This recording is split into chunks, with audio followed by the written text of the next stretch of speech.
As there's a drive in a deep left field by Castellanos, it will be. Oh man, it's 8 o'clock. And so that'll make it a. I don't need the spotlight.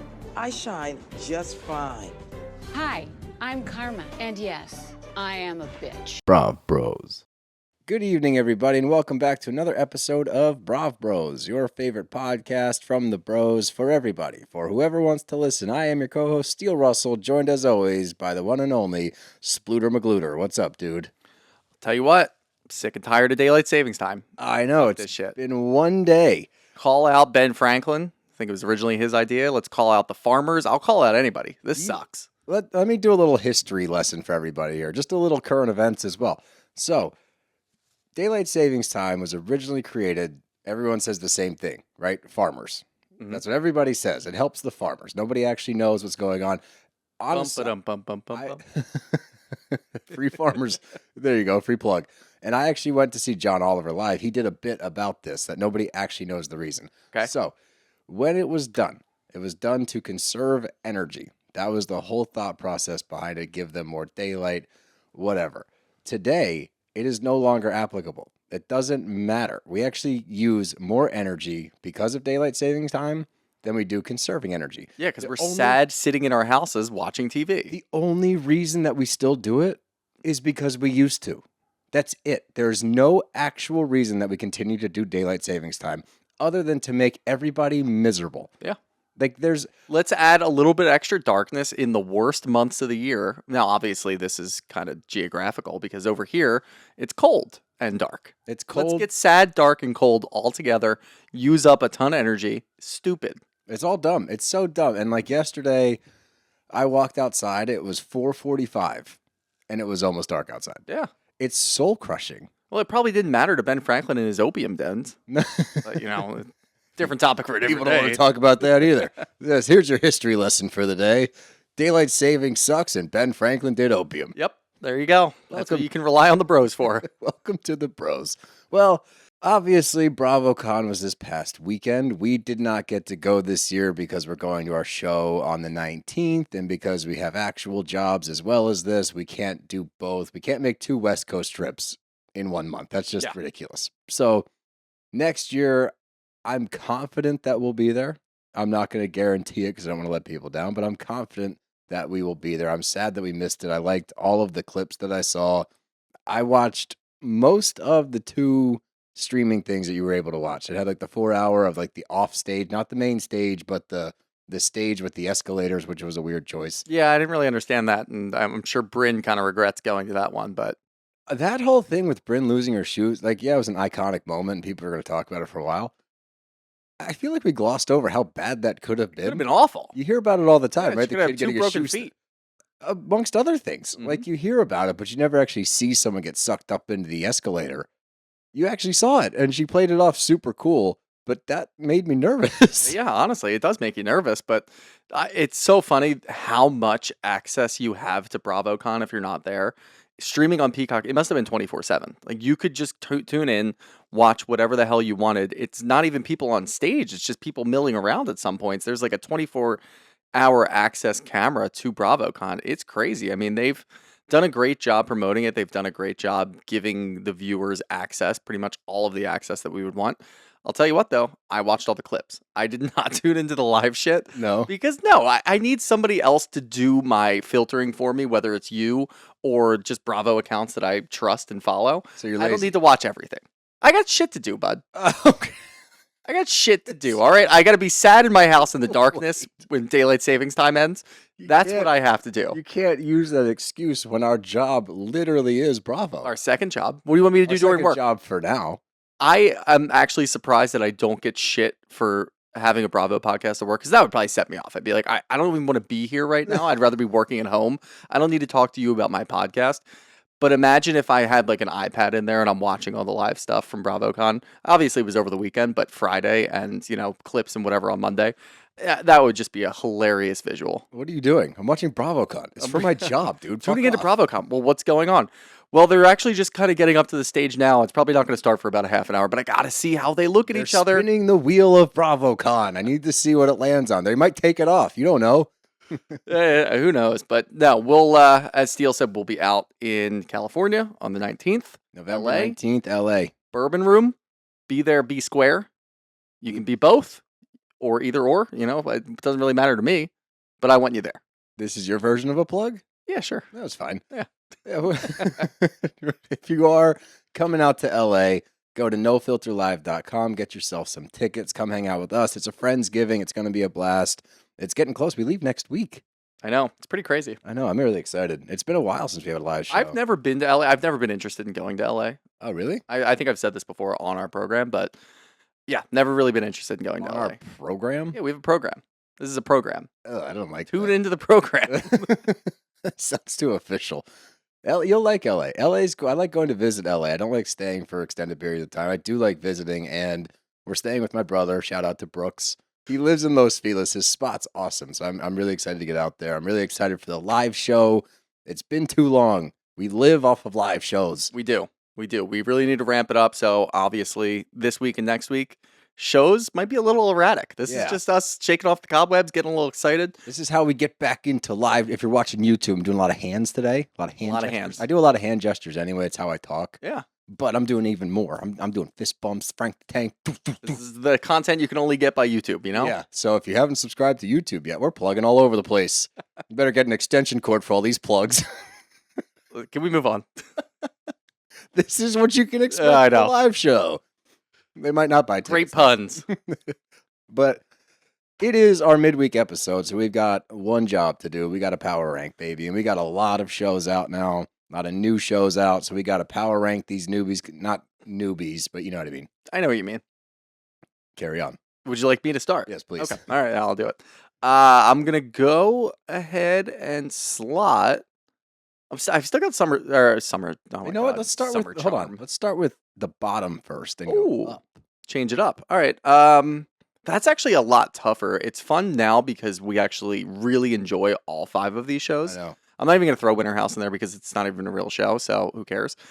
But I'm going to put Potomac at 5 for now just because it's like, we got to get back into the new season. Not really sure what to expect. There wasn't a ton of buzz. Obviously, a lot of the stuff's going to be about Robyn and Juan, which, I feel indifferent about.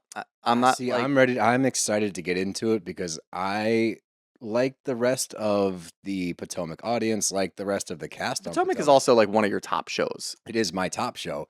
But at the same time, I was also pissed that last year we watched our friend Chris get dragged on TV relentlessly. Meanwhile, we had Robyn with this in her back pocket, an actual scandal, and she was waiting for Karen to bring it up. Yeah, but just the way that it started off already, and obviously we're going to go a little deeper later in the episode, the way it started off, the way that Robyn's deflecting, I can already tell I'm going to get kind of annoyed. I know and you're if going it to goes on for too long, I'm going to get pissed off. So that's why I've got it at the bottom. And it's really no knock on Potomac. I really enjoy Potomac. It's just really tough because all 5 of these shows are really good. Yeah, this is almost like a happy power rankings. Even It is. I know. We've gone through a lot of sad ones. Was good. Like the first episode, Potomac was solid. Yep. So I've got Potomac at 5. I'm gonna slot in. I guess I'll slot in Salt Lake at 4. Beverly Hills at 3. Why do I feel like I'm missing something? Oh, Miami. Yeah, Miami at 2, and Southern Charm at 1. Wow, Miami too. I like Miami. I know you're a big Miami guy. As long as Marisol goes the fuck away, I'm fine. Yeah, I know you're a big Miami. I'm gonna go. Damn, this is hard. I'm going Miami 5, and not because I didn't enjoy it. These power rankings will probably change drastically week to week. But for now, Potomac will be number 1 next week. It's just, I don't know what's gonna happen. Miami's 5 for me. 4, I'm gonna go with Beverly Hills. Mm-hmm. 3 is Salt Lake. 2 is Potomac. 1 is Southern Charm for me too. Okay. And I have 2 with Potomac just because this is a season, like I look forward to all the seasons coming back just because I'm like, oh, I'm ready to see this again. I'm excited for this season because these are things that I want answers to. I want to know what was going on with Juan. The question Robyn. is, do you think we're going to get those answers? Yeah, I do. That's why I have it Here's at the 5 because I difference. don't think we're going to get those I answers. think we're going to get them, Okay. but I think that Robyn will still not believe them. Okay. I think it's going to be so blaringly obvious of what happened. I think we're all at home going to be It's like, already pretty obvious. it's like 100% obvious. But I think even more so, we're going to be like banging our head against the wall, like, Robyn, how do you not see this? Right. Even more so than now. And that's saying a lot because as of right now, it's already fucking obvious of what's going I on. think what's going on here is it's like the two teams that played in the Super Bowl the year before started off 1-0, but didn't look that great. They're still going to be number 1 and number 2 in the power rankings. Correct. So you're expecting a lot, but the season is the season. We'll see how it goes. We will see how it goes. I will be as unbiased as humanly possible as we strive to continue to do here at the BravBros. We do it anyway. Yeah, I know. We are. Inherently unbiased. Yeah, that's just how we're made. But without further ado, let's jump into our number 1 show right now, which is Southern Charm. And we start out with JT like cleaning up the party from the night before. And this isn't that important of a scene, but I want to start with it because it frames JT and what he's trying to do this season so well, in my opinion. And you get Rod there too, but he talks about like, yeah, Craig was trying to like big dick energy me with his shoes and my pillows and stuff, which they showed the scene. I didn't get that vibe. Well, he did stand on the cushions during the party. They didn't show that part of the scene. They showed the part of the scene aftermath with Craig asking for his shoes back. But he was still sitting like an asshole on those cushions. But I agree, but I don't know. I didn't feel like Craig was trying to flex on JT. No, To not me, at that's all. JT trying to be like, I just think he tries to sound tougher because he's got a complex. He does, but I will give JT one thing. Really? He does say things to their faces. He does. He doesn't, like, I would fully expect somebody like JT to talk like this to Rod the day after and not say a word to Craig the night before. But he did say something to Craig and give him a lot of shit for it. Maybe too much shit, but he still gave shit. So it's not like he's talking behind his back and acting tough behind his back. He's doing it to his face too.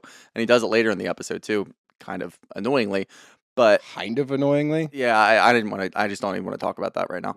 We're I'm really, gonna have to talk about it later. I just don't want to talk about it right now. I don't want to jump the gun on that one, but I kind of expected him to be talking behind somebody's back, and he didn't. And I think that what this scene really is showing, I guess, JT and Rod's friendship, and they're trying to kind of show that they're a little closer than the rest of the group, and they can kind of talk shit on things that we've talked about for years, where Austen doesn't take accountability, and Craig can be kind of a child, and things like that.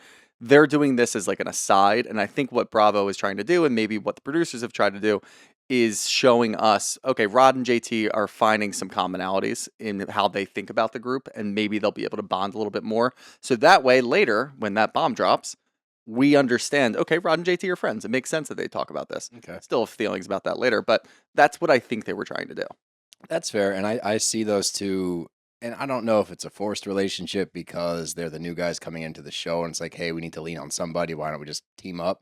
Which I'm thinking that's kind of what it is. But look, I'm never against a faction. If people want to faction off against other people, Sure, and this comes out later, sure, whatever. But the next scene, we get Austen and Olivia are having lunch or just getting coffee together just to kind of check in. And it's the day after JT's party once again, and Olivia asks a very poignant question that I was curious about as well. Did you get the nude? Or did you get any nudes? And Austin's response, not great. I thought he paused and hesitated like he does in the past and goes, no. Do you think he got that nude? I don't think so. You don't think I really any don't think nudes? so. No. You think she's firing off nudes to Whitney? and Yeah. didn't send one to Austen. Yeah, I do actually think so, because I'm going to try to put myself in the mind of Taylor's currently twisted mind in this sense. I think she, even though obviously Austen and her have already talked about being in a relationship, I feel like when she's sending a nude, she still feels like that's too close to Shep, whereas Whitney might be a tenth of a degree separated and could piss Shep off a little bit more. You send it to Austen, then all of a sudden it's a huge fucking thing. Okay, And you put Austen in a really bad position. that's fair. Unless she was just drunk and just sending nudes out, which is also possible. I think Austen's hesitation was, do I really want to talk about me and Taylor right now? I thought we were sitting here and we were just going to kind of like make sure that you're Oh, okay. And then, look, I mean, Olivia has every right to be erratic in whatever the fuck she wants to do because of what she's gone through. So there's no real rhyme or reason to her discourse and how she wants to talk about anything. I think he was surprised that she brought it up. I figured that she would He probably caught her want to off guard. shelf that and maybe just kind of have a nice conversation so that we can kind of get through this instead of let's get right back into it. See, I think it actually speaks volumes to how present she is. Like the fact that she is dealing with all of that and still like, oh, this is still kind of pissing me off, by the way. And like, let me throw a little dagger out there. Could be. Because I think that she's handled herself incredibly well amidst everything that's been going on. It's actually slightly astounding how put together she is. Yeah. But I did not like this scene. I do appreciate that she's able to find some comfort in Austen and that these two share a very unique bond in losing a sibling. He can give her some insight, and we've talked about that on how to move forward, how to process these things.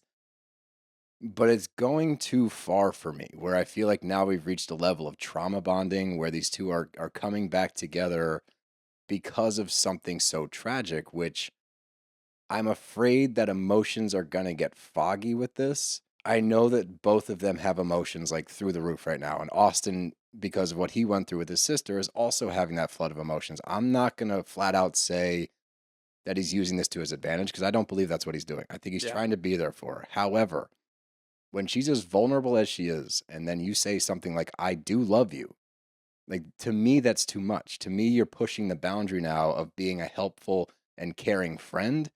And now you're muddying the waters and making her question like, okay, well, if you love me and you do care about me this much, you need me in your life. The implication there for me when it's coming from somebody like Austen is not I'm here for you as your friend.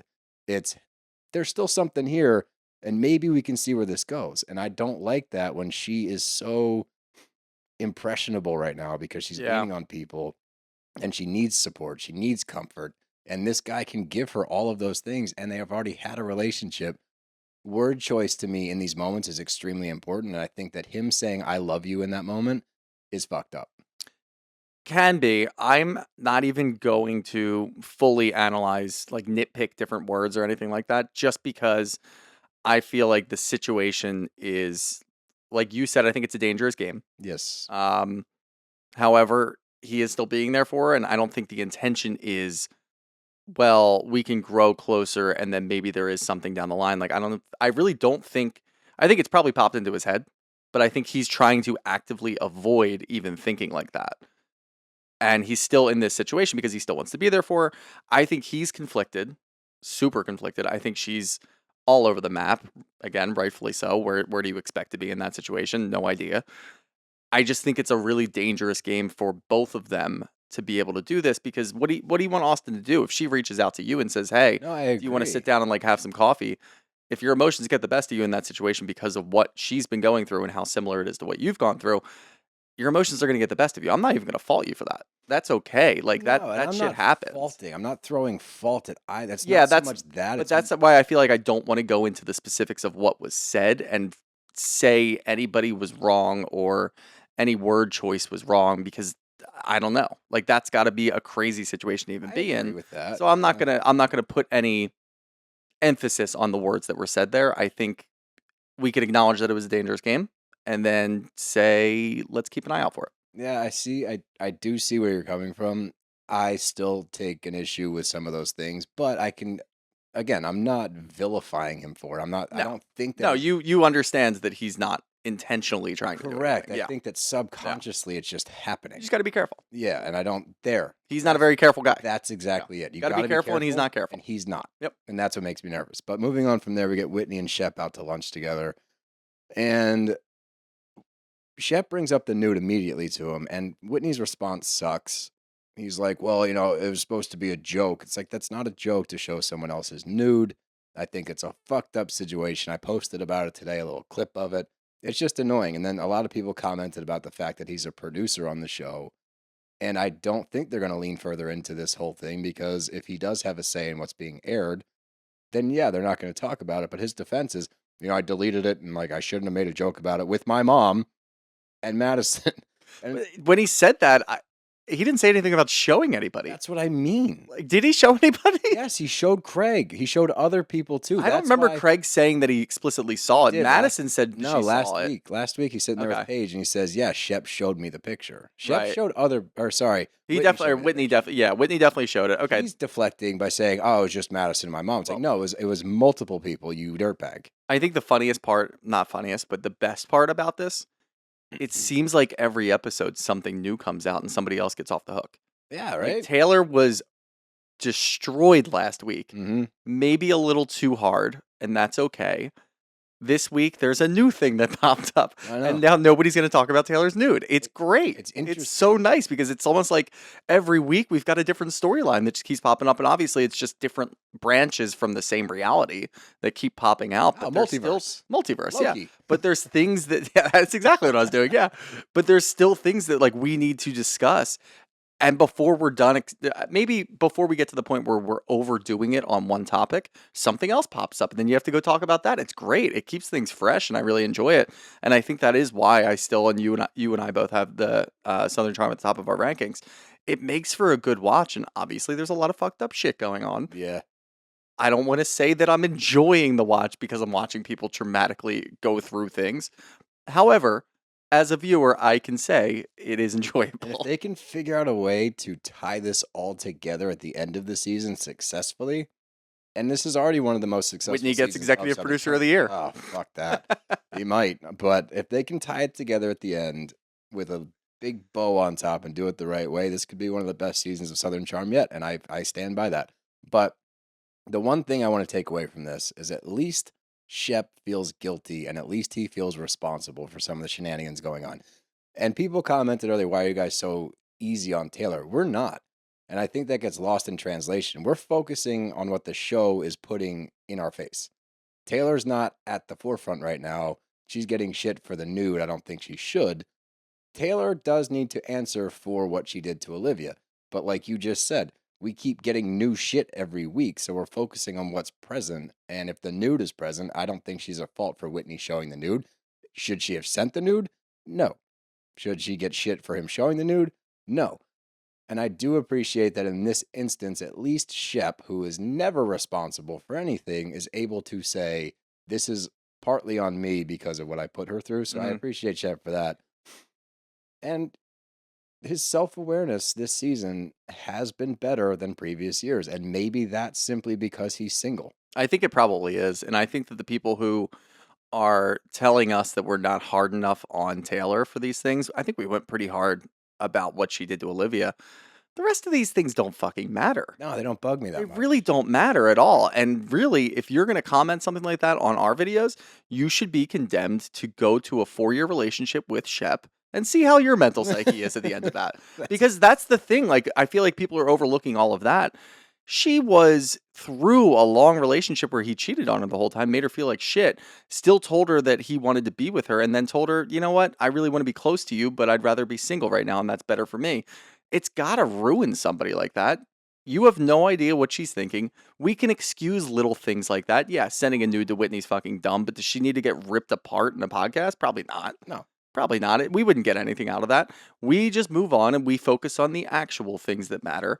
And you guys need to just bear with us. Yeah, bear with us. Although it's probably not even the listeners that are doing that. It's just people who No, it's see just our videos. commenters, Yeah. which is fine. But we get to the dudes on the bus, and the dudes are headed up to Linville, I believe. Shep has a beautiful family home up there, so the boys are going to take a little trip, which I love a good boys trip, especially on a show like this where you have clear separation of like the girls doing their thing and the boys doing their thing. So I Yeah. like that we're getting the guys to go off to a mountain trip, and You want to go on a boys' trip 5 hours in a van like that? no, hell no. No. No, I thought that was an interesting choice. They could have gotten a bigger bus or just driven up there separately, but Yeah. whatever. It's interesting to me. And this is where I start to get back to what I was saying with Olivia and Austen. Austen has an issue sitting that close with Rod on the bus and being on this trip with Rod this weekend. And again, this goes back to what you were saying. They didn't date for that long. He should not have an issue with Rod and Olivia.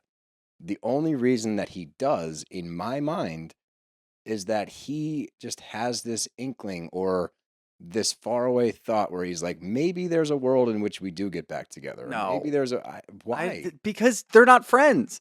If you were going out with a girl and you broke up with her and then you had to be forced to be near the guy that she's now dating all like for hours on end, a 5-hour car ride, you'd be uncomfortable You too. made out with her best friend, so you So shouldn't. You what? clearly don't care that much. There's separate issues. That's not a separate issue. No, that part of it's not. The rod of it all is a completely separate issue. You don't have to be comfortable with the guy who's dating your ex. Not to the point where you can't sit on a bus with him. Well, why do you think that he can't sit on the bus with them? because Because he's of the cameras where he's looking around and he looks uncomfortable? no, I don't think it has anything to do with the cameras. I think that if the cameras were not there, he would still have that same feeling. I think because it's I fine. think that he always wants. I don't think that he wants a relationship. I think he always wants the option to be there. Probably. That's what I'm saying. Okay, but I don't think that has anything to do with Rod. I think he's just uncomfortable being around a guy that his ex is dating. I think that she's not dating. We'll get to that. They are too, well, yeah. Who the because fuck I have knows? an issue with but- what happens later. But I mean, but they're not. Maybe they're not dating, but he still. Rod took Austen out and said, "Hey, do you mind if I pursue her?" Already uncomfortable, and now you got to be around the guy. You're forced to be around the guy because you're on the same show. I don't think they're friends. I don't do think not they're think that they're friends friends at either. all. I don't think they were really friends. They were acquaintances before this.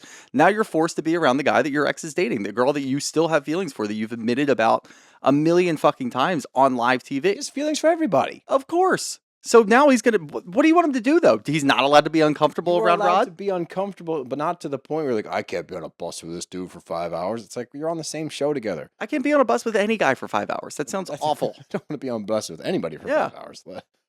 That's not the point. You know what I'm trying to say. I will say that because you're a fan of these, and I will never understand it. But Craig asks Austen, "Are you going to make us a pumpkin beer this year?" And I I'm not a immediately fan of thought, pumpkin beers. we talked about this last year at the same time of year. You No, said, I like might craft want to. I might beers. want to have myself like a little pumpkin beer. No. I can hear it. Oh, I will pull this clip. No, I can't This- drink pumpkin beers. This what? They make me sick. Then you're a liar. No, I'm not. This is I what never said led- pumpkin beers. This is what led to the clip of me saying, I said maybe I want to bounce between an IPA and then "Oh, go no, over I'm to a gonna like. All pull right, fine, this do it. clip and repost. Do it. Don't threaten me. I will. I will happily do it just to shut you up." But Taylor calls Shep on the bus, and this is where I will throw some shade at Taylor because I don't understand who her confidant is. You can't do the same shit with both Austen and Shep. And she is. She's playing both of those guys where she's leaning on both of them for like emotional support. They're both weird. Like you need to have a neutral third party in which you're calling to just have a little chit chat with about you going to your mom's and dad's in Asheville. You don't I need don't to. think she has friends. I don't either, but I think that this is a really shitty look when you're calling the guy that you made out with behind Olivia's back on one hand, and the other hand, you're calling Shep, who you're blaming for all of your behavior. Yeah, but this whole crew is so incestual. It's so weird. That's a good that point. none of it really makes any sense, and it seems so normal to them. Shep had her on speakerphone while he was talking to I her. think that's. I thought the JT same yelled thing. Happy Valentine's Day, and everybody knows what's going on there. Every eye in that van rolled. Craig had a comment, laughed about it. Everybody knows what JT's trying to do in that situation.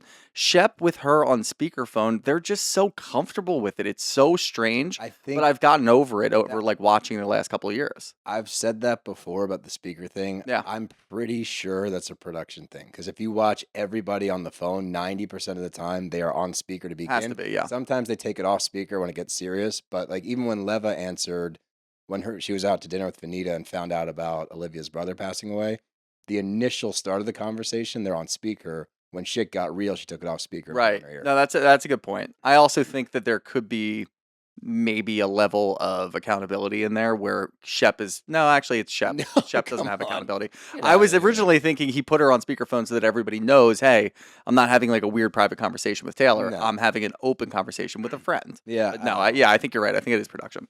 But I do have to ask you your take on panda bears. Let's get to the bottom of it. I love that Craig is using Pandas are tinfoil real. hat It's just theories. that one that might not have been real that looked like it could have been a guy in a That suit. picture at the zoo where his knees are like going Yeah, inwards. that one, a little was a- suspect. that was a guy in a suit. That was definitely a guy in a suit, but we're not going to get any answers out of China today. Pandas are fucking real, though. They're definitely real. Yeah. Like that goes without saying. I'm all for a good conspiracy theory. I don't believe any of them, but I love diving down those rabbit holes because they get so ridiculous and they're fun to just see where you end up. But pandas are real. I am looking forward to more tinfoil hat time with Craig. I think that should be a segment of this show. And we literally, did you see the scenes from this season? Yeah. We literally get a tinfoil hat moment. Yep. So you guys, Yeah, every we time want we more. talk about our tinfoil hats, you guys are going to get to see it live thanks to Southern Charm. We'll make our own tinfoil hats and For that as episode? a prop. Yeah, we'll do that for that No, episode. we could just like leave them nearby. Oh, should we put it in the case? Some tinfoil It'd be hat. too hard to get to. We talk about it all the time. But when the boys get to the house is sick, first and foremost. It's really funny to me that everyone else gets sent upstairs and JT gets sent downstairs to the bunk bedroom. And I feel like it's fitting. Like, I feel like he's that friend in the group where it's like, JT, you're down there. Like, just go play with the tractor or the John Deere thing in the basement. And, like, we'll call And you. he tried to ride it. So, like, it is fitting. It fits. But the guys split up. So we get a little juxtaposed scene. We get Rod and JT talking about Austen, and then we get Austen and Craig talking about Olivia. And this is where BraGate comes up. And the only reason I call it that is because the episode is named BraGate. I didn't just make that up. But Rod says he thinks something happened, and this whole situation is weird. Like, his girlfriend, his friend who's a girl who he was out with, and this goes back to the ancestral thing in Charleston. Yeah. He's out with this girl. She says that she went over to Austin's and saw Olivia. Like, think about how convoluted this sentence is right now.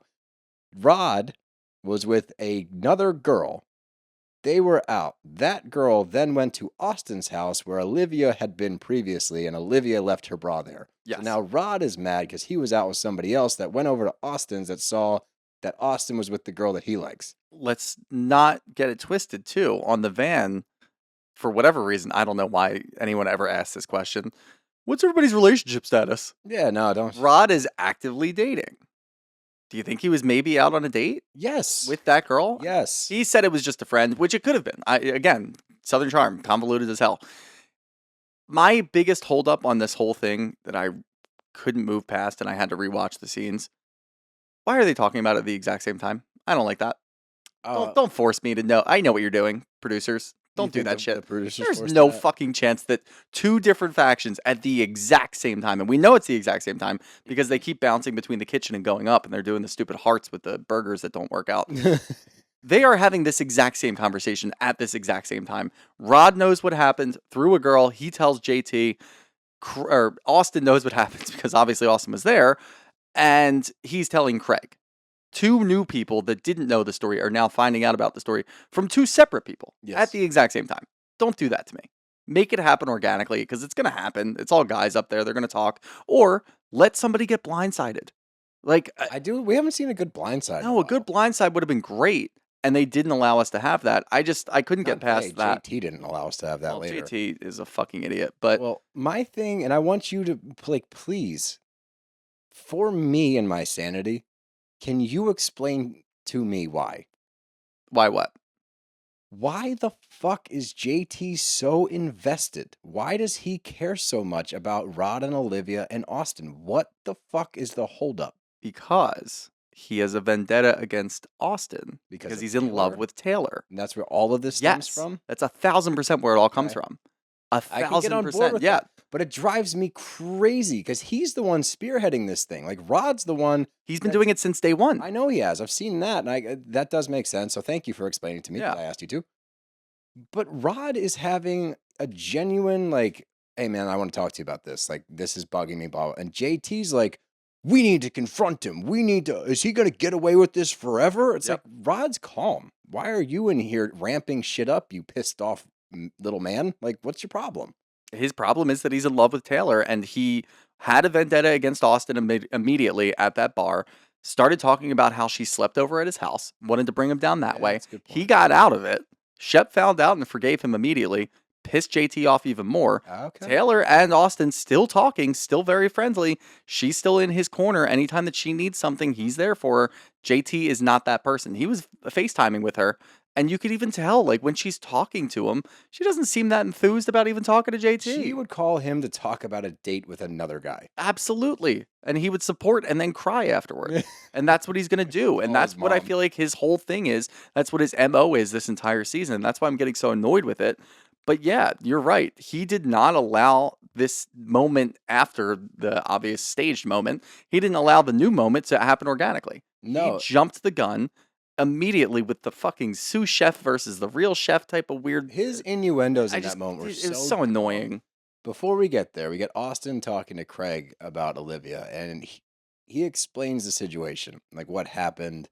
It's interesting to me that later we get some more details that he didn't say to Craig, and this leads me to believe that Austen's lying about something. Do I think that they had sex? No. Do I think there's a possibility that more happened? Yeah, I really do. But I don't. This is so weird. This is gonna like make me do mental gymnastics for this entire season. I don't think it was nefarious whatever happened. Yeah. But I do think something happened. Okay. I think that's fair, I though. think that again, I think subconsciously Austen has those same feelings I said earlier. But in these moments, I think it's two people trying to comfort each other, and shit happened. You know what I mean? I don't Yeah. think it's okay, but at the same time, like to your point, who are we to say during grief in this kind of shit? It's so hard to navigate these waters, but I do think that there's more to the story. Okay. I don't think there's any more to the story. I did really like that Craig actually stood up for Austen, which I did was too. interesting. Well, let's get to that moment at dinner. You talking about dinner? Yeah. I'm let's talking just- about dinner. I'll lead us off, and then 'cause Okay. that's a good point. We get to dinner. Everyone's sitting down, and there's a heartbreak joke that was forced because they talk about the burgers are shaped like hearts, and JT was like, "Oh, well, you guys have lots of experience breaking hearts," to Austen and to Shep, which, yeah, haha. But I think, and I've wanted people to call them out in the past, but I think that because it's JT doing it, I'm like, it's not landing for me. Yeah. Because I don't know why you're involved. You're not the one to deliver this shit. And it's starting to annoy me. And it leads to the sriracha comment. And that's what kind of like pushes everything. That's when we start getting I'm a great chef. I love stirring the pot. And the sriracha thing, they're saying the town that sriracha is made in, this is actually true. The air is almost unbreathable because the spice gets in the air. It leads to like watery eyes and burning nose and all that stuff. And someone said it creates a toxic environment. And he's like, kind of like Charleston in a different way. Anyway, this leads to what you were saying. So carry on about your JT. Yeah, I mean, JT jumping the gun is just completely unnecessary. Rod didn't even want to do the situation. A minor holdup that I have. Obviously, Austen just talked to Craig about this. Right. So now Austen and Craig both know what's going on. JT and Rod obviously know what's going on. When Rod starts the story, Austen must know immediately, I know where you're going with this. Yeah, but he never acknowledges unless he has to. Exactly. But his immediate response is a deflection. Oh, do you have a problem with the fact that she came over to my house? Yeah. Yeah, okay. You know what he's getting into. Why don't you just let him talk? I didn't like that. Now, I also do think that nothing happens. Just because I'm putting it like in Olivia's court, I don't think that Olivia is going to step over that right now. I don't either, unless you're grief-stricken and trauma bonded. Could be. Honestly, could be. And that's okay. Right, that's fully okay. It's like these weird waters. It's such strange waters. But Craig jumps in immediately and stands up for Austen, and we haven't really seen that much in the last couple of years. And obviously, we've applauded Craig because Craig has become more mature.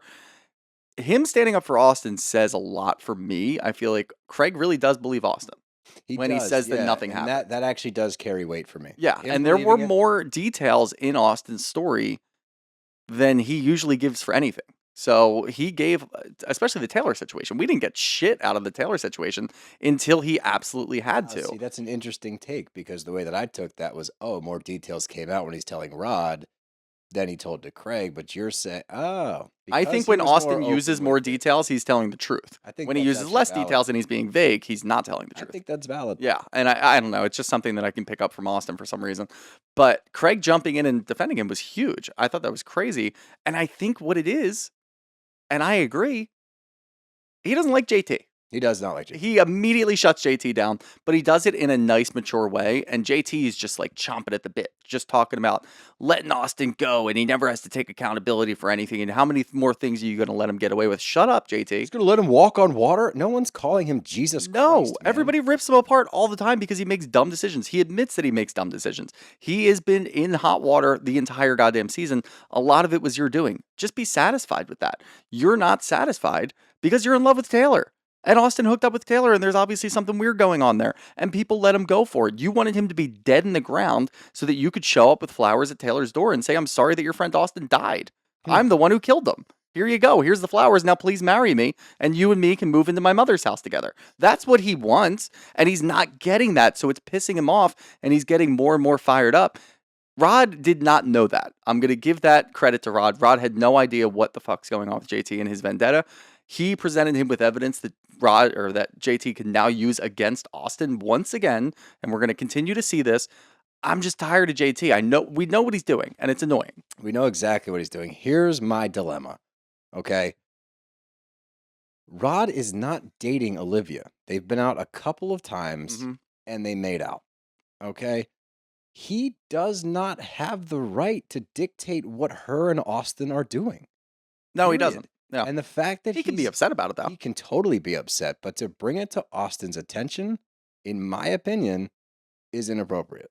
I think it's just you're going to be in the house with another guy for the next couple of days. But he feels slighted maybe just do by it now. Austen. He does. Like, he definitely I came feels to you as a slighted. man and this and that. It's like, yeah, you did. Great. Good for you. That's why I say they're not friends. They're not friends. They don't owe each I've other said that. anything. I said they weren't friends. Like oh, yeah, I know. No, I'm not saying you didn't. Yeah. What she does with Austen's none of your business, man. Because you guys, are, like you just said, you are not dating. You are not dating. You're not boyfriend and girlfriend. You are not exclusive. So if she is over there hooking up with Austen, it may not be the best thing for her, and you're putting her needs first. And I do believe that Rod wants what's best for Olivia. And I agree. Her hooking up with Austen is not best for her, and she might be blinded by grief or the trauma bond thing. I agree with that. However, unfortunately, because you guys are not at that point yet, it's not really your place to take Austen outside and have this man-to-man where you're like pretty much telling him to back off. I didn't think that inappropriate's not the right word. Because I get where he's coming from. Right. But at the same time, I don't think it's his place to do that at this point in time with what his relationship is with Olivia. I agree with that. I don't think that it would have gotten to that point. Maybe eventually they would have had a conversation during the weekend. I think the two factors that come into play, one, you're going to have to spend a couple of days together, and maybe it's best to just have this conversation now because otherwise you're just going to hate each other. Okay. And that kind of goes back to what you said about Austen being in the van. I think Rod felt the same way. Rod doesn't want to be in the van with Austen either. They both do not like each other for the exact same reason. Good point. So that's the problem. And I don't think that the conversation would have had that kind of tone if JT didn't jumpstart it. No, I agree. If this happened organically and maybe they just got drunk later in the night and Rod said, hey, man, can I talk to you about something? It just made me feel uncomfortable. He has every right to feel uncomfortable about that. Agreed. It is a weird situation. You don't really know what to do. They're trying to also navigate the trauma waters, and that's really tough. As we know, we just tried to do it. It's not an easy situation to be in. And again, you're forced to be together. So I don't really have an issue with the two of them talking, but I feel like they finally did at least get to the point where they're communicating the fact that they don't owe each other anything and they both feel uncomfortable being around each other for that reason. And they voiced that. And if they're okay with that, because I do think that Rod is mature enough to understand that and he can move past it and be okay. I think if we're going to see a therapeutic Austen who understands what he said when he says, dude, I don't want to be with her because I know I'm going to end up hurting her again. That was a good moment. I think if he actually fucking believes that, then I believe him. That was a good moment for him. That was a really good moment for him. But he can still admit the fact that, yeah, I'm uncomfortable about this. You're uncomfortable about this. If the two of them can understand that, then maybe there's at least some sort of level ground that they can move forward with. If Rod forgives him, JT's gonna lose his goddamn mind. I want that so bad for like Austen and Rod to somehow generate a real friendship. Oh man, they're fly fishing the next day, just having a great time, having a blast. And JT's by himself, and he's never fly fished before, so he keeps getting snagged on shit. He's getting mad, and then he calls his mom, and he's like, "No, my friends aren't talking to me anymore." And he's hanging out with Austen and Taylor, and Taylor loves Austen, and I love Taylor. And I would love to see that. That would be incredible.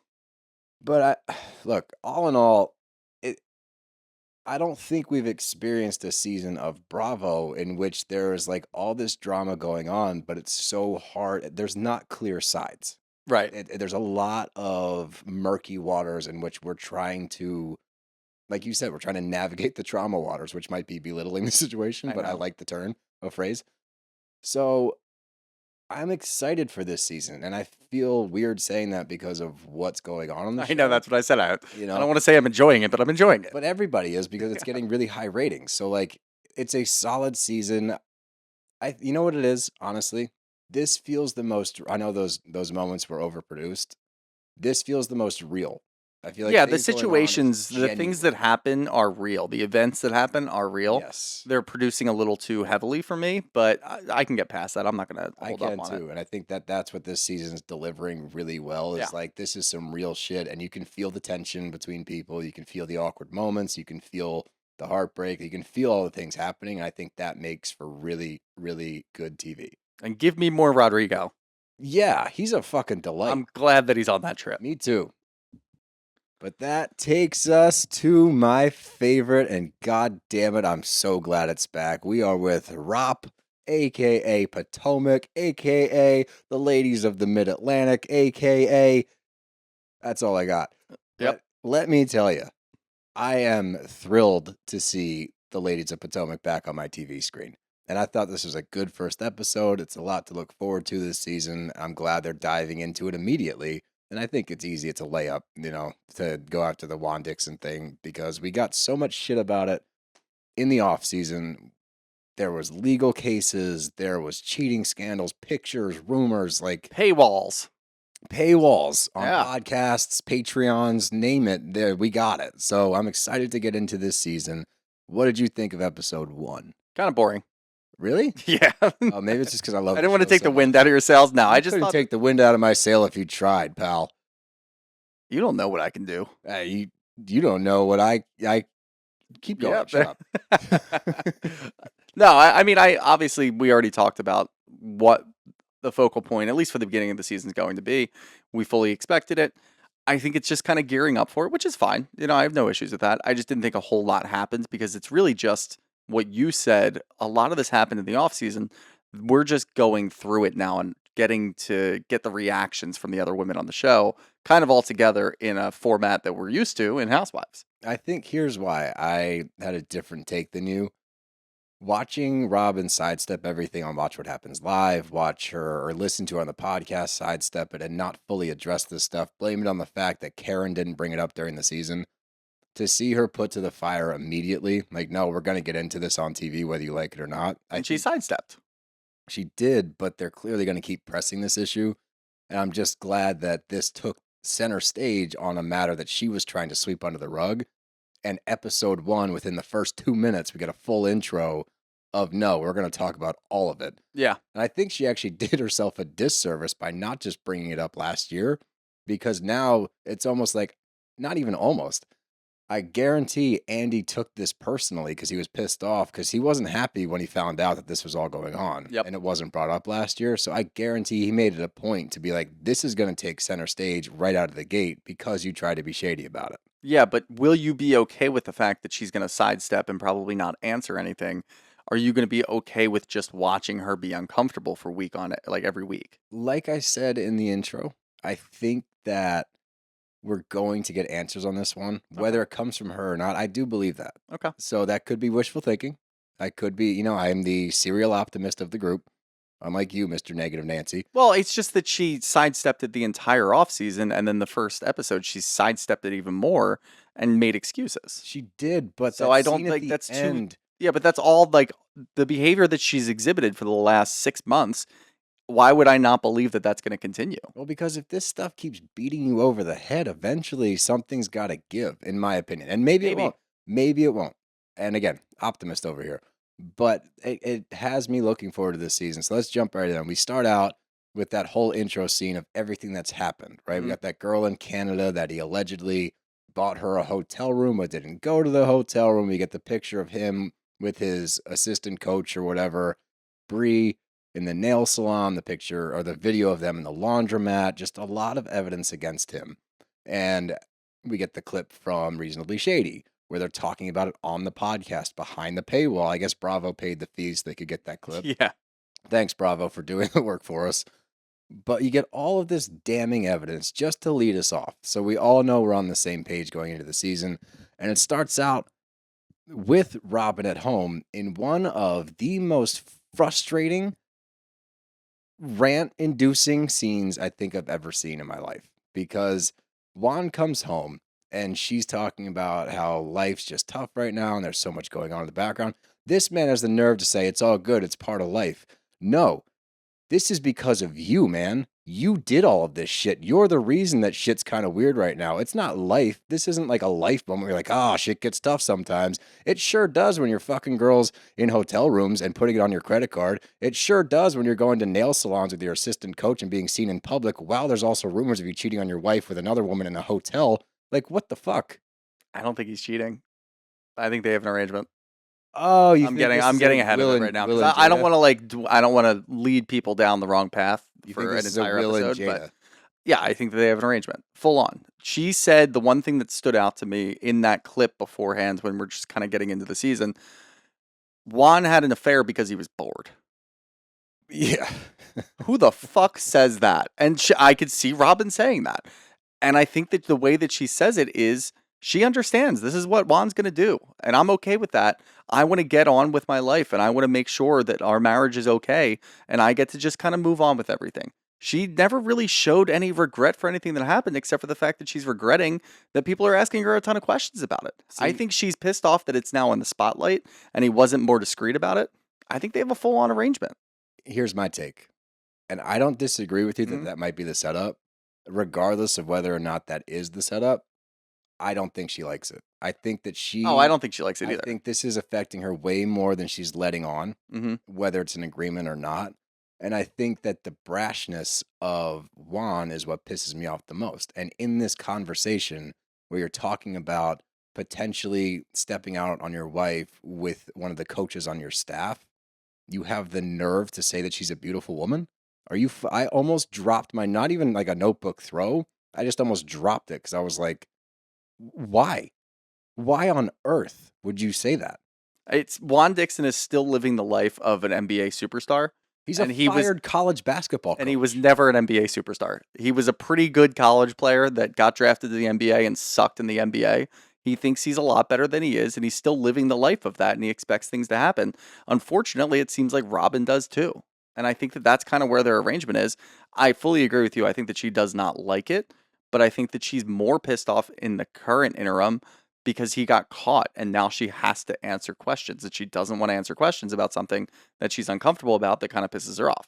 I agree with you in a lot of ways. I don't know if it's a full-blown arrangement or not. I wouldn't be surprised if it is. But the funniest shit, we know why he got fired. We know exactly why he got fired because you turned your back on a poor kid who got catfished by one of your fucking coaches, sent videos of him having sex, got blackmailed into those videos with threats of those videos going public, and you did nothing about it because you're a scumbag. This guy, say what you want, arrangement, no arrangement.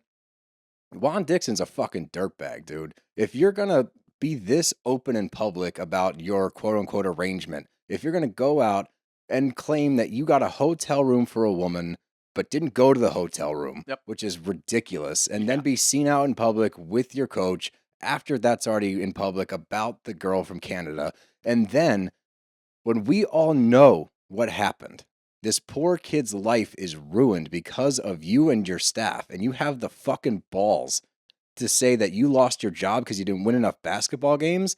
So not only are you a shitty coach because you can't fucking win, you're also a shitty coach because you can't protect your fucking players. You lose on all fronts. You're a bad husband, you're a bad coach, a bad mentor, and a bad dude. Like but he's a really nice guy, right? Maybe he's just too nice of a guy. That was my favorite line of the entire thing. I know. The whole situation about the hotel room. The hotel room is fucking hilarious. It's the funniest I saw shit some ever. girl and she was in town to meet a Baltimore Raven, but she didn't have any money because she left her wallet at the casino. Funny. Left her wallet at the casino so she couldn't pay for the hotel room. And I'm just too nice of a guy, so I offered to get her hotel room for her. Sure you did, buddy. How do you hear that story and go, yeah, I believe it? That's the best you could come up with. How dumb are you? And then Robyn says, the story's so bad that it has to be true. It's like, no, he's just not even trying anymore because he doesn't have to, because you're just like, yeah, it's probably true. I agree with that. Yeah, you're a big dumb idiot. That makes sense Like, to me. What are we talking about here? Honestly, it sounded like a parody. Like I was watching a sketch comedy show in which a guy gets caught cheating and then he tries to explain it away. Yeah, it did seem like it. But we move on from there and we get Wendy and Karen and Candace, and they're at dinner and they're talking about the fallout from the reunion. It was an explosive reunion. There's a lot of things said that can't be taken back. There's a lot of things said that may or may not have been true, even. There's just a lot of shit being thrown around. So seeing where this group stands today is going to be interesting. Karen's cool with pretty much everybody Except for me. except for you. Mia. Oh, Mia. Yeah, me. Except Mia, for- Mario. What'd you do to Karen?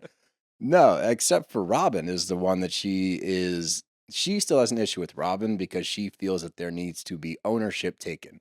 That Robyn has sidestepped all the things, as we've seen, as we've already talked about, and she can't be cool with her until she's honest to the group. Here's the funny thing, and I'm glad the production did this. They asked Wendy, have you been 100% upfront and honest about everything? She's like, yeah. No, probably not. Probably Then not. it goes to Karen, or she asked her, what about Karen? She goes, oh, next question. Look, we know that everybody hides stuff, right? The difference with the Robyn thing is, and why Karen can't come to terms with her until she like admits it or whatever, I don't know why. But the thing with Robyn is it was out there. So I guess that's why it's a little bit more scathing. It's because it was already public knowledge and you didn't bring it, or it was going to be public knowledge, you didn't bring it up. I'm not sure. Could be that. It could also be because Robyn brought up the Mr. Blue Eyes thing last year when she was being That's right, that's cornered right. about Juan. I mean, Robyn did a lot of things while she was being cornered about the whole Juan situation last year. So I feel like Karen, we credited her last year because it seems like she's pretty real. If you do something wrong to her, she's mad about it, but if you apologize, she's okay with it. This, she seems like she needs a little bit more. She needs some sort of accountability. She needs some sort of, I guess, credit for whatever the hell's going on. And I think it's all Robyn's doing. Robyn threw Karen under the bus. I was waiting for Karen to say something is fucking insane. I don't think that Karen's mad about that. She's probably really confused about that because we're all confused about it. Doesn't make any sense to me. But she did point out the whole Mr. Blue Eyes thing, which you do know. You start talking about that, then she's going to shut you down immediately. Yeah, well, but we got to check in with Ashley in her new house and The Seaside Escape. the Seaside Escape. If your house had a name, but I don't understand houses with names unless they're like vacation homes on an island somewhere. Okay. Even then, I don't really get it. What would you name your house? My house? Yeah. Oh, man. Because this is like that's her actual residence. It's not like a vacation home. I would name my house the Thunderdome. Okay. I'm not going to ask you to elaborate on that one. I don't want to know why. Not for why you think. No, I just think it's a fun name. I don't know. It is a fun name. No, it's just hard. That's a hard question to ask. on the houses with spot. names. It just bothers me. That's another thing. What would you name your apartment? Fucking no. I don't. I you know what? I wouldn't because I don't like it. The Magooter's Mountain. You're really bad at naming places. I'm not good It's at okay. naming. I'm usually good It's at okay, these things. but that's the thing. You're not good at it because it's stupid and it never needs to be done. I do think it's funny every time you walk into like a rental down the shore, it always has like Seafairway Inn or Yep. like, and it's just a house. Yeah. Or Lucky Penny. I've stayed at a I Lucky understand like Penny. the Airbnb thing because you probably have to give it like a nickname or something when you're logging it into their system. But again, those are vacation homes. This is your place of residence. Don't fucking name your house. Look, she's excited that she has a house. She's a single mom. She's living with the Yeah, but I boys. don't like Ashley. Ashley's annoying as shit. Here's so- my thing. what? This scene was the most real I think I've seen her, and we get more of it later. And only because of this, I appreciated very much that she said flat out for the first time, yeah, Michael's name is still on the mortgage, because I like that sense of security that if something goes wrong, he's still on the mortgage. I think she learned from last year. I think she did too, but that's good. I like to see when they learn Finally, from. somebody learned. I feel like on this show, nobody learns anything. They tend They not just to. continue to do the same shit, and you get ripped apart by the other women in the group the entire time. How about you just learn to say things, and then they won't rip you apart? I think that's what Ashley's doing because Yep. she also says, yeah, I'm dragging my feet in this divorce because I'm worried about finances. Yeah. Okay, that makes sense. I haven't forgiven her for what she did to Chris last year, so you can be as nice as you want to her. I'm not forgiving her. I am not forgiving her on that front at all.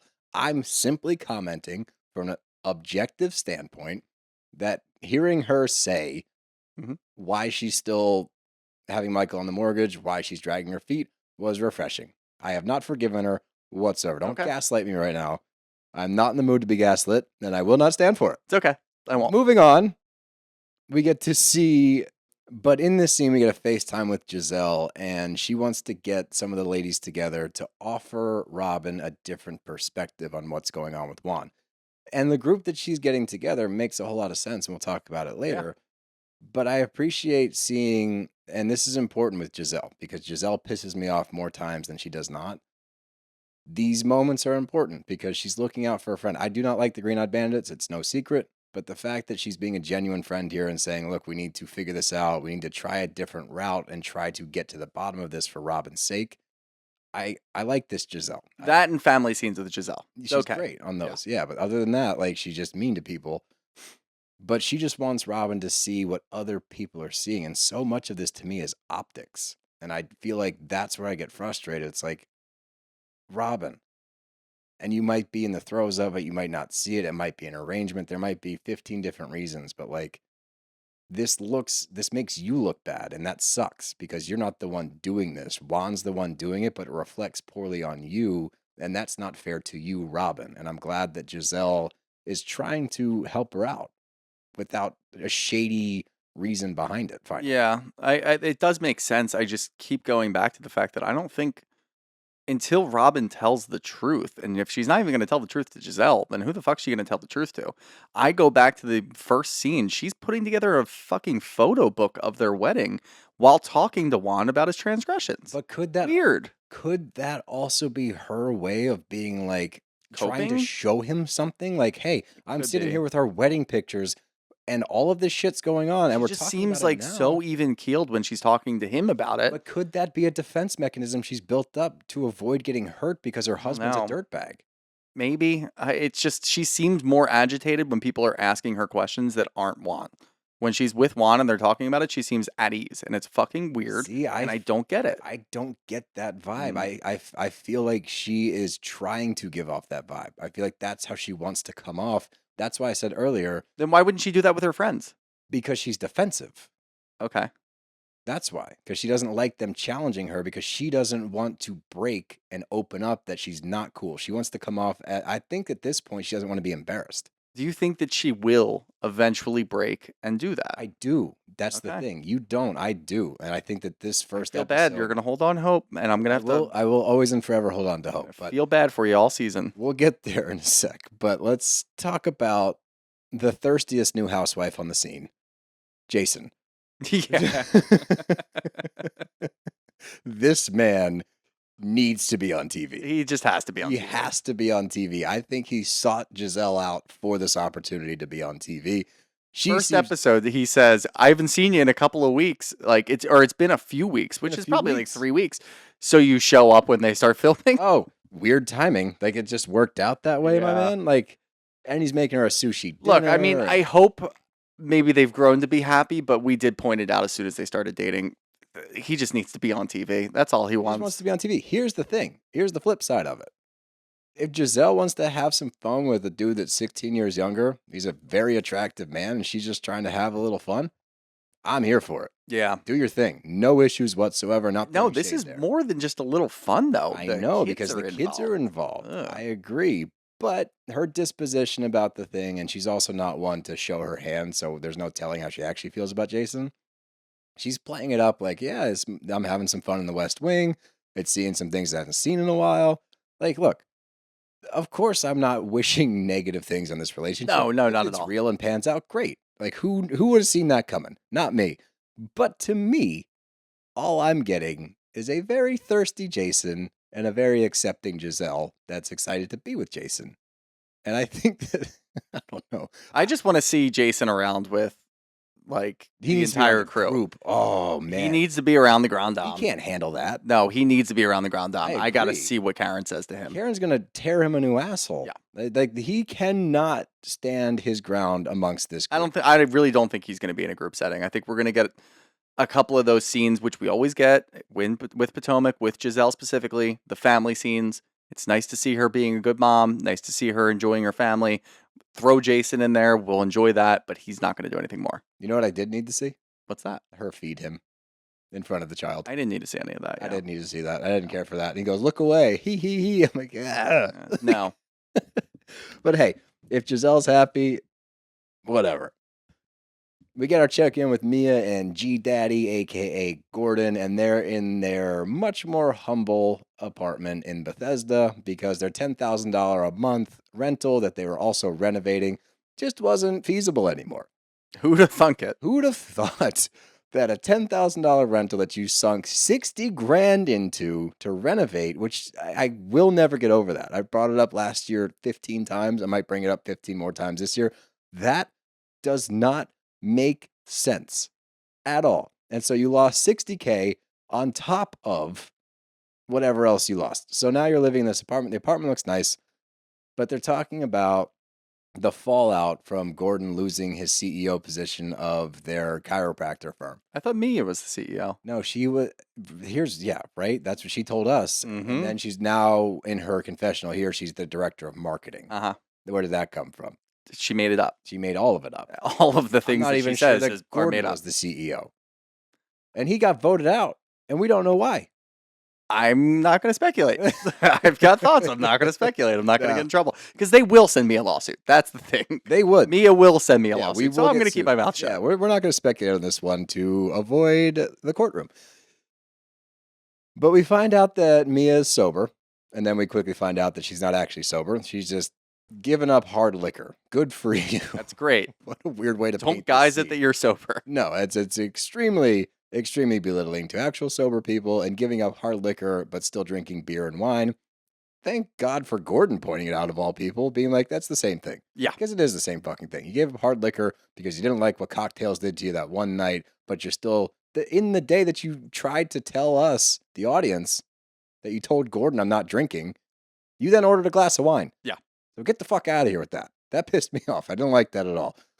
But we get to see Chris and Candace, and they seem great. And Picnic. little picnic in the Nice. park. And even after a season in which he got dragged and whatever, and he could have checked out from this group entirely. I know Robyn was on their team with this stuff, but Candace says something very intriguing.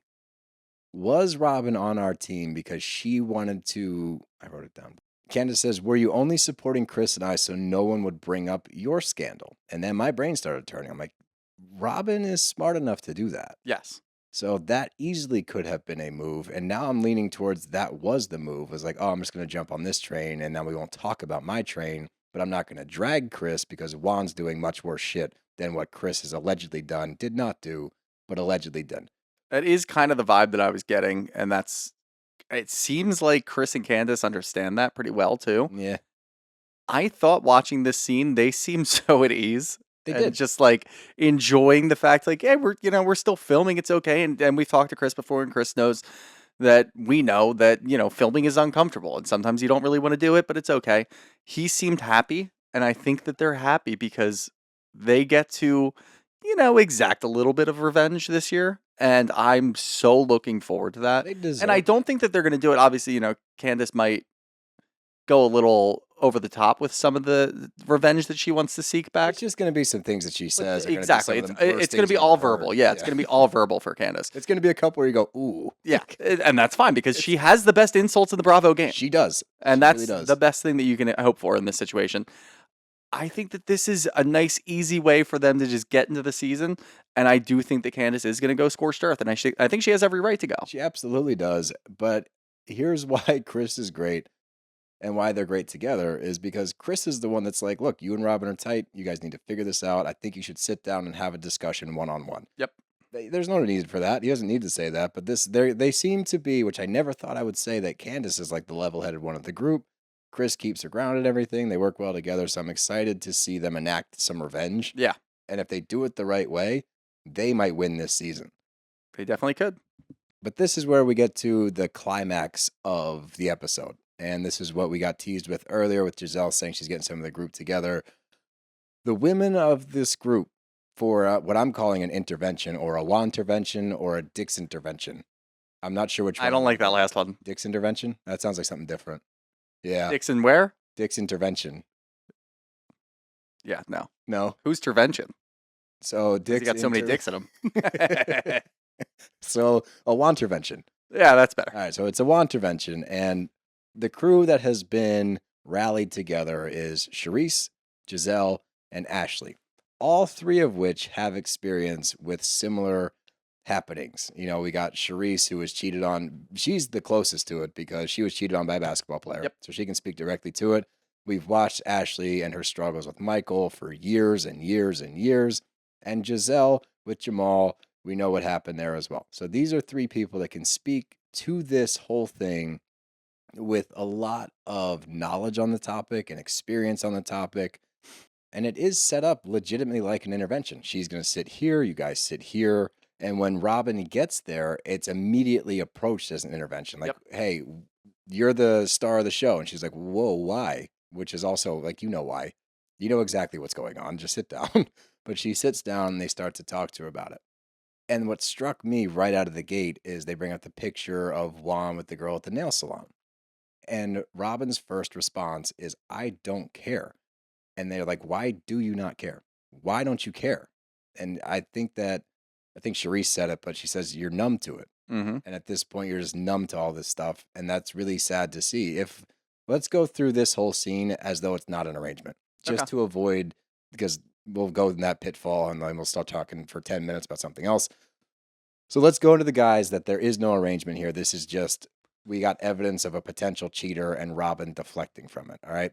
So Ashley starts out and she says, I messaged you the first night the thing came out and I was on the page of, this is ridiculous. It's bullshit, whatever. Then more evidence starts coming out. And then more evidence starts coming out. And then more evidence starts coming out. And I think it's interesting that Robyn can sit there and deflect this entire time and not understand where these women are coming from and feel ambushed when these three are experts on the topic. I can't go through this whole thing without it being an arrangement. Okay, then it's impossible for me to do it because I don't believe the other side of it. I truly don't. And I'm trying to put myself in the mind frame of, okay, she's being cheated on and she's numb to it. That's really sad if that is the case. I just don't believe that that's the case. So I don't even want to just start like spewing out things that I don't believe. We talk about what we believe on this podcast. That's what we do. That's fair. I don't need to put you in a position where you're not believing in yourself. Exactly. No, I think that you were just trying to get me to strengthen your argument. No. I was trying. No, I wasn't at all. I'm kidding. I know what you're. I get it. I understand. But no, I do think that it really is her sitting there. I think I'll talk on this. Her inability to understand where they're coming from and feel anything from that, even in the sense of her being in an arranged cheating relationship, whatever you want to call it, is sad. Yeah. Her not being able to sit there and say, look, I know where you're coming from. I understand that. I know you guys are here to help me. Try to help me, but she's not giving them the truth, and that's the whole thing. She's not telling them anything, so she's not open to like receiving this information at all. Like smirking at things. Yeah, she's smirking at things. She's like, again, that's why when I'm watching this, all I can think about is this is a full-on arrangement. And look, it might be true that she feels some type of way about the arrangement, but it was still an arrangement at one point in time in my mind. And that's at least where I think she's coming from. And she's not taking any of this advice. She's not giving them even the time of day, which is so fucking disrespectful. And I do understand it's a TV show, so obviously it's a bit of an ambush. People do this, I assume, at interventions. I've never been to one, but I imagine that when you sit down and you're the subject of the intervention, you're probably not going to want to hear what they have to say for the most part. She wasn't receptive to any of it. She just didn't care. She just wanted to deflect. Until, and this is where, because I am under the impression like 50% of me is saying it's an arrangement. I'm not out on that at all. I'm just trying to see it from a different vantage point, a different perspective. So we're offering our audience multiple viewpoints because we're that caring. We are that caring. You're welcome, guys. But I'm looking at it from the viewpoint of it not being an arrangement. And where I see evidence to that is when Charisse starts talking. And Charisse broke my heart. This was a really sad scene to watch her break down and be like, what I'm seeing looks very familiar. Mm-hmm. And I gave this man 1,000 passes. I turned the other cheek. I looked the other way, only for him to leave me at the end of this. Mm-hmm. And me questioning what I did wrong when she was the one trying her best to move past all this shit. And I think that Charisse struck a chord. I think that Robyn felt that one more so than the other ones, because that was the only time she had a full-blown response where she's saying, are you saying I'm in denial? And Charisse, what I liked about all three of the women in this scene, none of them came at it aggressively. No, they didn't. Saying like, look, here's my experience. Ashley, for the first time ever, speaks on her experiences defending Michael, which we've never heard that vantage point from her, where she's like, yeah, I had to defend all of his shit. and I would defend it and I would look the other way. We never heard her actually acknowledge the fact that she didn't believe some of the shit Michael was spewing. We finally got that from her. With Charisse, she says, I'm recognizing things in you and things in this situation where I remember those, and it's breaking my heart for you. My heart bleeds for you because you don't see it, and you're so caught up in it. And by Robyn questioning back, are you saying I'm in denial, and not getting amped up about it, just simply saying, do you think I'm in denial? And Charisse saying, no, not for the nail salon and the laundromat. All right, fine. If you want to believe that that's his assistant coach or whatever, and he told you that they were going, whatever. The Canada girl, that story, there's no possible way you can sit there and say, oh, that seems on the up and up. That seems legit. Like, I'll buy that because it's so crazy. And that's what Robyn's like, that's the point. This story's so crazy that nobody could ever believe that it has to be true. It's like, no, he just doesn't even try anymore because he knows he can get over on you. And I think it's really sad to watch this shit. And to Gizelle's point, her issue obviously is with the potential cheating and trying to get Robyn to see it. But this is what I referenced earlier, the optics of it, regardless. Okay, let's say in some world, in some fantasy land, he's not cheating on her. The fact that he is going out with another woman in public and taking videos and pictures and going to the nail salon with another woman, the optics of it suck. And Robyn's like, well, if she was, fat and whatever, would you still have an issue? And Giselle's like, yeah, I would. And Charisse, again, great drop it. She's like, all the girls that my man was with, they weren't lookers. I thought no way he'd be up in there, but he was. So it doesn't matter. Yes, the fact that he's out there and the fact that there's rumors about him and he's not respecting you enough to just not get in those situations. He's not respecting your marriage or you as a person to just not put you in that position. That alone, cheating aside, that alone is a major, major issue. And that's where I start to feel bad for Robyn, whether it's arrangement or not. The disrespect level from Juan Dixon, and then for him to brush it off like I'm just too nice of a guy. No, you're not a nice guy at all because you completely disregard your wife's feelings in this entire thing. You completely disregard her image, how people in your town are going to look at her, how people on TV are going to look. This is a national TV show. This is international. You're putting your wife in a spot where she comes out looking like an asshole because you're an asshole, and that sucks. That really, really sucks. Yeah, I mean, it does. I think that what we got in this part of the intervention, if you want to call it that, was them showing, okay, we were in similar situations to what they believe she's in. Right. What we got from Robyn was, I'm not in that situation. Right. And that's why it's tough because it's just falling on deaf ears. I think we need a completely different part of the intervention. We need them hounding her with questions. We might get that later. I think we might get that, exactly. But that's why I feel like, and when we talked about it in the beginning of the show, in the segment, I said that it was kind of boring because we didn't get anywhere. We just got Robyn denying, Robyn denying, Robyn denying.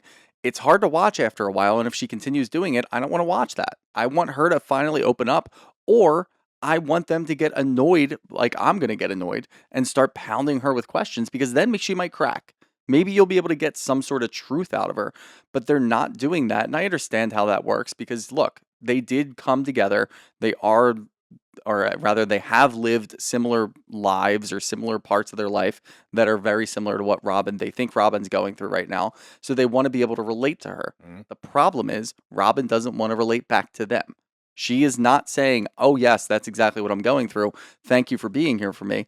No, she's still saying this is not at all what I'm doing. So this is completely fucking pointless for me. She might feel while Charisse is talking and telling her side of the story, she might say, I feel really bad for you, Charisse. I understand that. But that's not Robyn's emotions about her own situation. She doesn't give a shit about her own situation. I'm tired of watching it. I don't care. She does. I think that she cares again about the optics. She does not want to be the one to answer all the questions. She doesn't want to be the one that everybody's writing tabloids about. She's pissed off that Juan got caught. That's the end of it. That's really all it is, dude. I don't think that's it at all. If this was an actual cheating, and Juan has cheated on her in the past. I know. She knows how it works. Because he was bored. And if he's doing the exact same thing again, and it looks like he is, wouldn't she be pissed off about it and be able to say, this is exactly what you were doing before? But that's where I get the traumatic, oh, I'm shell-shocked and maybe I'm in denial and not doing it. You've already been through it before. You're seeing the exact same thing happen once again. Either you know it's happening and you're just not fucking caring about it, and this is all a waste of our time, or there's a full-on arrangement and you don't care and you just don't feel like doing this. Option there, though. There is not a third There's option. absolutely a third That she's option. now back into denial and she doesn't really. Yes. I don't think so. I just truly do not think so. I think that based there's off of the way she's definitely talking. scenarios in which you go through so much with somebody that you get to a point where you're completely clouded in your judgment, Yeah. where you refuse. Yeah, I to think see that, the other side of she's it. already done that though, But I'm and he already saying cheated on her.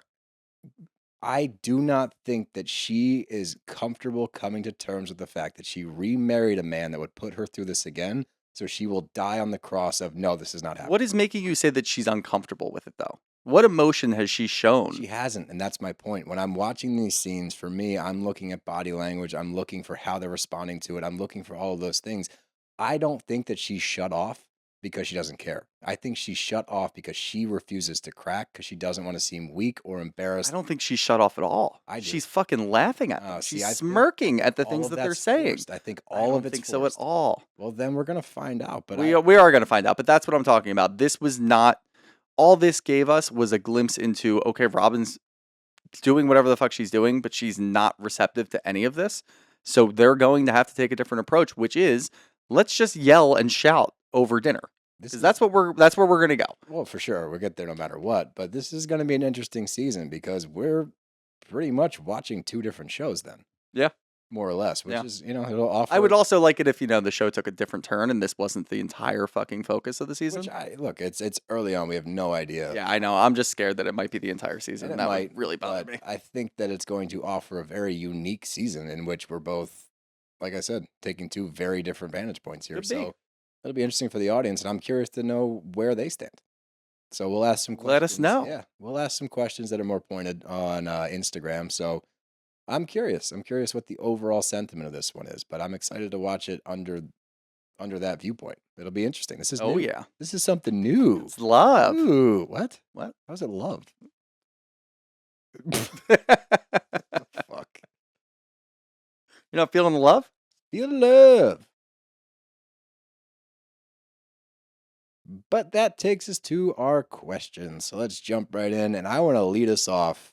And I already listened to it because I saw that he answered with a video. And he said we could play it. So I'm just going to play it. This comes from our longtime friend of the show / my sworn enemy, Outdoor Los, who is going to be at our show. And I don't know, have you listened to this one yet? Heard that before. Yeah, I know. I did too. We'll believe it when I told you when the van is parked out front of the bourbon room and Shooter and I are allowed to get in the van, we will believe it. But until then, I'm only getting in that van if he has candy in the van. I'm not touching that one. So, without further ado, Los, take it away. I was hanging out with someone from Tinder, and we started talking about housewives and podcasts I listen to, and I mentioned I listen to the BravBros, and turns out he listens to BravBros as well. And then I said, oh, we should go to the show in LA on the 19th. And he said, well, if you really want me to go, you'll buy me a ticket. And I'm like, why? Why can't you buy your own ticket? Why do I need to buy you a ticket?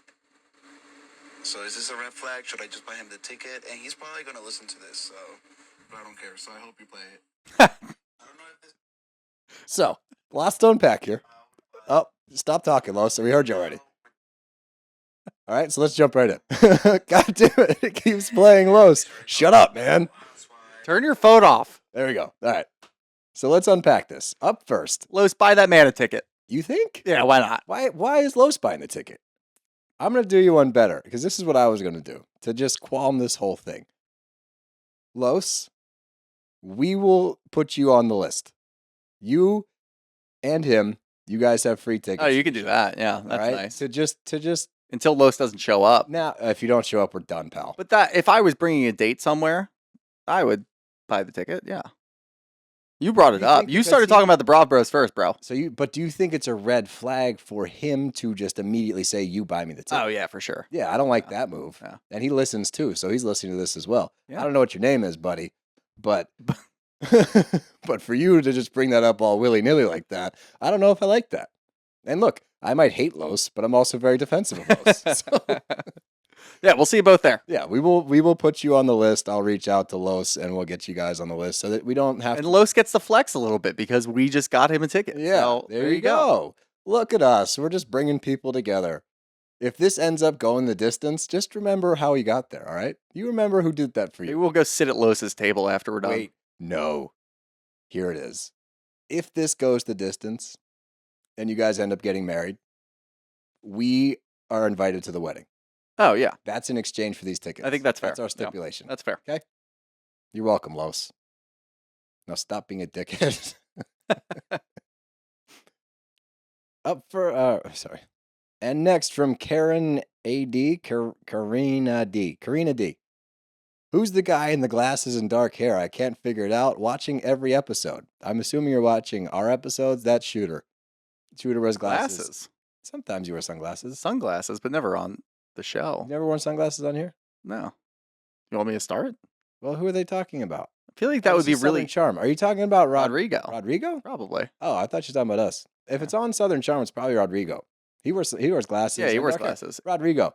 Wow, we got to the I bottom feel of like that if one. I wore sunglasses on the show, you would thought be you did. annoyingly distracted. I You'd only be get like, I distracted- can't tell where you're looking. I only get distracted when you look at your phone. And we had somebody comment, by the way, and I was going to save it for Rose and Thorn on Friday. Somebody commented and said, looking at your phone while your colleague is talking is very rude. And I firmly agree. Colleague? It drives me fucking crazy. I don't say anything. Don't and assume. it's always ever so briefly, but you put it at your side like you're like sneaking something in class. I have like notes didn't on there notice. sometimes. You're like scribbling through it. And yeah, no, I agree. I have It's notes annoying. on there. Sometimes I look Anyway, up facts. Moving on from Marcy Dwyer. Oh, this is a statement, but whatever. I always loved Austen, but he is taking advantage of Olivia while she is grieving, and it's disgusting. We discussed this. Ugh. We discussed this. And I said that it runs the risk of that. I don't believe that's Austen's intention. No, not at all. I think it runs the risk, that's all. From Hoover Papetti, is JT just Ramona with brown hair? Yeah, that's pretty good. Yeah, that's Yeah, great. let's leave it yeah. there. Yep. From Tara Lacasse, if you could compare one Bravo cast member to the Eagles and one to the Cowboys, who and why? That's really tough. That's really tough. The Cowboy, let's start with the Cowboy. The Dallas Cowboys of Bravo would be. Bethany at quarterback. Oh, no, you have to do the whole team. It's just one person to All right, then represent the Bethany. Cowboys is Yeah. Bethany, for sure. That's well done. The Eagles is tougher. We need who's gritty. We need somebody really gritty. A real people person. I'm blanking right now. Luann? No. No. I don't know. Sonia. Yeah, Sonia would Happy make more Lake sense. Sonia Yeah. is the Eagles. I think that's where I was going with that. I like that. From Versace, are you shocked that her green-eyed bandit sidekick orchestrated the intervention in regards to Gizelle intervening on Robyn? I did think about what Giselle's motive could have been just because Giselle's behavior in the past has led me down that path. Mhm. What I've come up with is Gizelle is kind of annoyed that Robyn didn't spill on their podcast to make their podcast really big. Instead, they did the paywall and there was nothing that came out of the paywall, apparently. I think that Gizelle wants her moment in the sun with Robyn talking about her affair. This is going to be shocking to you. You think she's being a good friend? I think that there are selfish motives here for sure. Yeah. I think she knows it's going to be a good moment for on TV, without a doubt. Yeah. But I do think that there's genuine care there for her friend. I think there is between the two of them. Anyone else, no way. Yeah, agreed. Last question from Evan Clark. Who would you boot from the current Potomac cast? I almost said podcast. Mia. Oh, yeah, Mia. That's an easy one. Yeah, Mia's gone. See ya. Yeah, Mia. Who else? Well, you know what? We have a new one this year, so let's just hold on to that. For now, it's Mia. For now, I agree. New wife who, coming into who the would fold. else? Who would be the other one? Charisse? Charisse, I don't think Charisse counts. That's who I was More like thinking. a friend of. She's way more of a friend of. And by the way, this was the best Charisse I've seen. Was this first episode? I loved getting to see her vulnerable and Yeah, so stuff we'll like just that. stick with Mia. Yeah. Mia's the easy one. Other than that, you got anything else? I got nothing. Oh man, you've had some stuff. I know I've had some recently. stuff Had recently. some Yeah, stuff. no, I got nothing. I'll have some stuff on Thursday, All right, Friday. cool. Thursday for us, Friday for Yep. all of you. But remember to buy a ticket if you're out in LA or traveling to the West Coast. November 19th, the Bourbon Room. It's a Friendsgiving with Zach Peter, the BravBros, and many, many more. It's going to be a blast. We're super excited for it. As you could tell from today's episode, we're getting locked in, baby. Locked in. We're getting so locked in. I'm so locked in, I'm like a bike lock. Yeah. I got to work on my metaphors. Yep. You got it. You got I'm it. getting closer. Yeah. You got 2 weeks. But subscribe to our YouTube channel at BravBros Podcast. Follow us on all of our socials at Brav_Bros. And just thank you guys for being awesome and listening to us. That's nice. That's nice. That's nice. BravBros are out of here. Bye. Bye.